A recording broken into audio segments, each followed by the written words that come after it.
สิเลยผ่านดนปานใดอายก็บ่ลืมในความหักที่เฮาสองคนได้มีให้กันหักตั้งแต่มื้อแรกจนมื้อจากกันอายจับมือมันจนลมหายใจ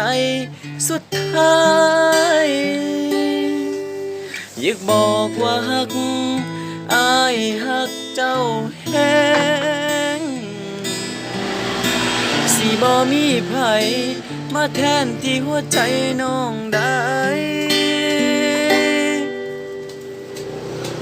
คือทอดเจ้าแฮง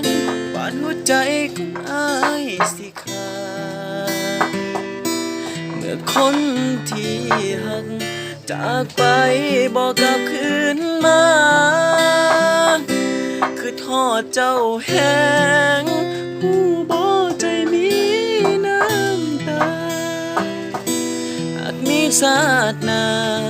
ให้เกิดมาเป็นคู่กันคือเก่า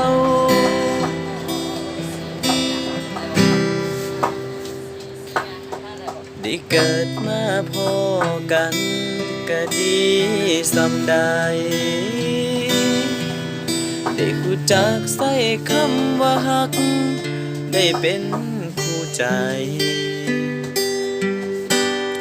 น้องยังอยู่หม้องเก่าบอกเคยไปใส่น้องสิเป็นคนสุดท้ายในหัวใจ我还要回去要他把鱼送过来哎，人家快来了。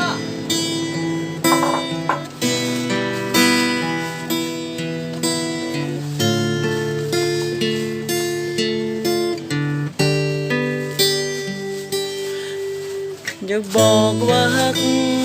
อายฮักเจ้าแฮงสิบ่มีไผมาแทนที่หัวใจน้องได้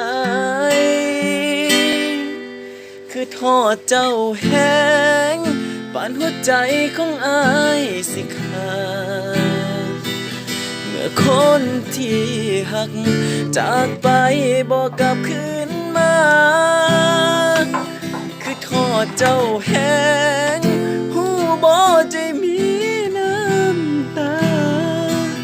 ถ้ามีชาติหน้าให้เกิดมาเป็นคู่กันคือเก่า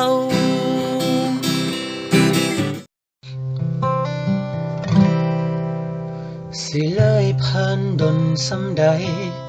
อายก็บ่ลืมในความหักที่เฮาสองคนได้มีให้กันหักตั้งแต่มือแรก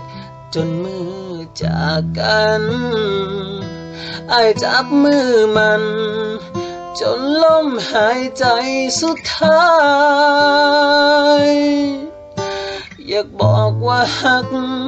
อายฮักเจ้าแห้งหลายสิบ่มีไผมาแทนที่หัวใจน้องได้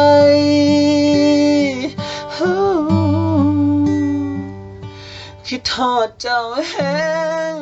จนหัวใจ